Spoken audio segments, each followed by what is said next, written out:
Friends, RK news తెలంగాణకు స్వాగతం. మౌన లోకాలకు మన్మోహన్ భారత ఆర్థిక సంస్కరణల రూపశిల్పి మాజీ ప్రధాని కలేరు. నిన్న ఢిల్లీలోని ఎయిమ్స్ ఆసుపత్రిలో మాజీ ప్రధాని మన్మోహన్ సింగ్ గారు తుది శ్వాస విడవడం జరిగింది. ఆయన 5 శతాబ్దాల పాటు రాజకీయంలో వివిధ హోదాల్లో పనిచేసిన వ్యక్తి మరియు మన తెలంగాణ ముద్దుబిడ్డ పివి నరసింహారావు ప్రధానిగా ఉన్నప్పుడే ఆయన క్యాబినెట్లో పనిచేసి ఎన్నో సంస్కరణలకు రూపుదిద్దిన వ్యక్తి మన్మోహన్ సింగ్ గారు. మరియు ఆయన ఎన్నో సరళీకృత విధానాలను కూడా ప్రవేశపెట్టాడు. మరియు తెలంగాణ కోసం పోరాటం చేసినప్పుడే ఆయన మన్మోహన్ సింగ్ గారు తెలంగాణకు సపోర్ట్ చేయడం జరిగింది. మరియు కేంద్ర ప్రభుత్వం వారం రోజులుగా ఆయనకు సంతాప దినాలుగా ప్రకటించడం జరిగింది. మాజీ ప్రధాని ప్రముఖ ఆర్థికవేత్త మన్మోహన్ సింగ్ గారు 90 సంవత్సరాలుగా కన్ను మూయడం జరిగింది. అరుదైన రాజనీతిజ్ఞుడు, మాజీ ప్రధాని మృతిపై కేసీఆర్ దిగ్భ్రాంతి. కృత ప్రజ్ఞాత విద్యుత్ కలిసిన వ్యక్తిత్వం, కేబినెట్ సహచరునిగా ఆయనతో కలిసిన పనిచేయడం గొప్ప అనుభూతి. తెలంగాణ ఉద్యమానికి మన్మోహన్ సంపూర్ణ మద్దతు ఇచ్చాడు. నేను ఆయన క్యాబినెట్తో మరియు ఆయనతో పనిచేయడం ఎంతో అరుదైన గొప్ప పని అని మన మాజీ సీఎం కేసీఆర్ గారు చెప్పడం జరుగుతుంది.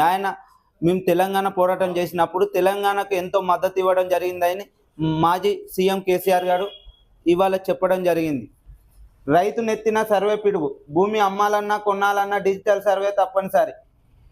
కాంగ్రెస్ గవర్నమెంట్ వచ్చినాక మళ్ళా రైతు భరోసా, రైతు బంధు పూర్తి స్థాయిలో అమలు చేయక మరియు ఇంకా రైతులపై పెద్ద నెత్తిన పిడుగేయడం జరిగింది. ఏంటంటే భూములు సర్వే చేసి రిజిస్ట్రేషన్లు కావాలంటే సర్వేర్ వచ్చి కొలిసి మరియు సర్వే చేయడం తప్ప అలా ఏం లేదని కొత్త పథకం తేవడం జరిగింది. ఇది ఎంతవరకు న్యాయం అంటే రైతులు ఇలా సర్వే చేసి రిజిస్ట్రేషన్ చేయాలంటే రోజుకు 15 కూడా పూర్తి స్థాయిలో అమలు కాలేకపోతుంది. అంటే రైతులు ఎన్నో విధాలుగా ఇబ్బందులు పడాలని కొత్త సర్వే తేవడం జరుగుతుంది. ఇది ఎంతవరకు న్యాయం? రైతులకు ఇప్పటి వరకే రైతు భరోసా మరియు రైతు బంధు పథకం పూర్తి స్థాయిలో అమలు చేయకుండా ఇబ్బందులు పెడుతున్న కాంగ్రెస్ ప్రభుత్వం మరియు ఇంకో పథకం తెచ్చి రైతులపై భారం మోపడం జరుగుతుంది. రియల్ డమాల్, కుప్పకూలిన హైదరాబాద్ రియల్టీ. అక్టోబర్ డిసెంబర్ త్రైమాసికంలో 47% పడిపోయిన ఇండ్ల అమ్మకాలు. బయర్స్ డిలైట్ నివేదికలో వెల్లడి. కొత్త ప్రాజెక్టులు రావట్లేదన్న అనార్క్. హైడ్రా కాంగ్రెస్ సర్కార్ చర్యలతో పెట్టుబడుల్లో భయాందోళన.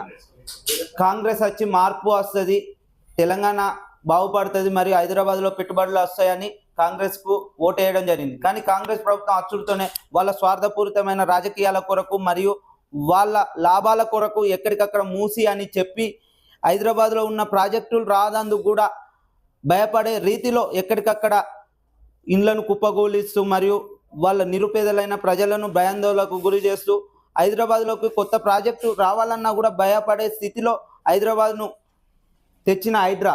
ఇది రేవంత్ రెడ్డి గారి సర్కార్ తీరు ఇదేనా? హైదరాబాద్ రూపు మార్పి మరియు కొత్త ఉద్యోగాలకు తెస్తానని కాంగ్రెస్ గవర్నమెంట్కు ఓటేస్తే అక్కడ ఉన్న ఉద్యోగాలు కూడా ప్రాజెక్టులు కూడా వెళ్ళిపోయే పరిస్థితిలో ఉంది. హైడ్రా తెస్తున్న విధానం పట్ల జనాలు మరియు కొత్తగా వచ్చే ప్రాజెక్టులు కూడా రావడం లేదు. ఇదేనా కాంగ్రెస్ ప్రభుత్వం పనితీరు? పత్తి ధరపై ఆందోళన, సిసిఐ తీరుపై రైతుల ఆగ్రహం, బేలాలో రహదారిపై బైఠాయింపు.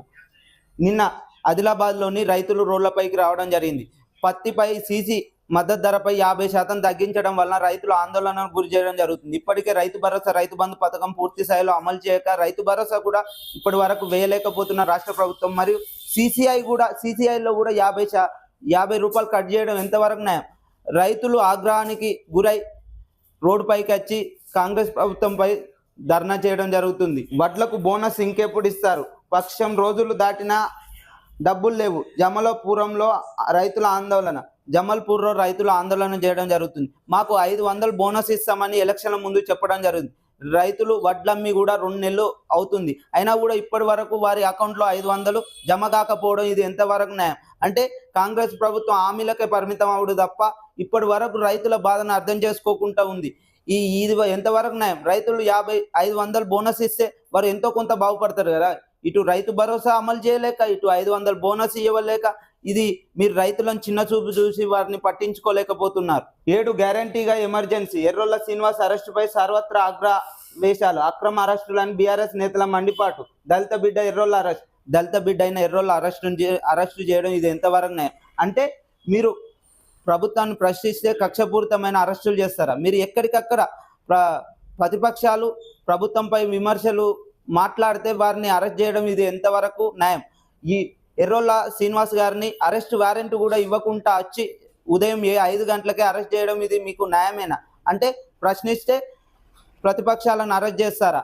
నిన్న మరియు గురువారం నాంపల్లి కోర్టు బెయిల్ మంజూరు చేసిన తర్వాత మాజీ మంత్రి ఎర్రొల్ల శ్రీనివాస్ మరియు హరీష్ రావును BRS legal cell team party నేతలతో పాటు కలవడం జరిగింది.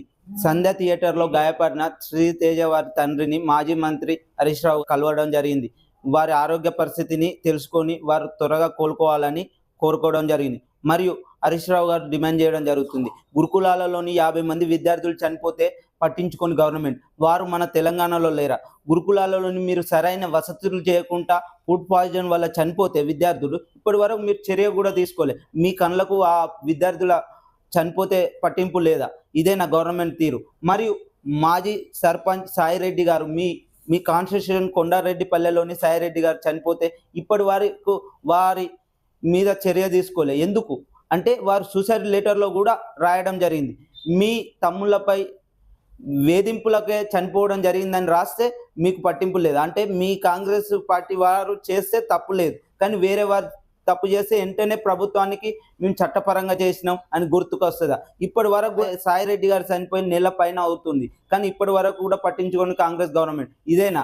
మీ కాంగ్రెస్ వాళ్ళు తప్పు చేస్తే పట్టించుకోరు, కానీ వేరే వాళ్ళు తప్పు చేస్తే వెంటనే మాకు చట్టపరంగా చూస్తాం, ప్రభుత్వం దేనికైనా ప్రజల పక్షాన ఉంటామని చెప్తారా? ఇదైనా మీకు న్యాయం? తగిన చర్యలు తీసుకోకపోతే మేము ప్రతిపక్షంగా కొట్లాడతామని హరీష్ రావు గారు వెల్లడించడం జరుగుతుంది. ఇలాంటి మరెన్నో వీడియోస్ కొరకు ఆర్కే న్యూస్ తెలంగాణను సబ్స్క్రైబ్ చేయండి, షేర్ చేయండి. మీ సపోర్ట్ ఎల్లవేళలా ఉంటే మరిన్ని వీడియోస్ చేసేందుకు ముందుకు వస్తాను.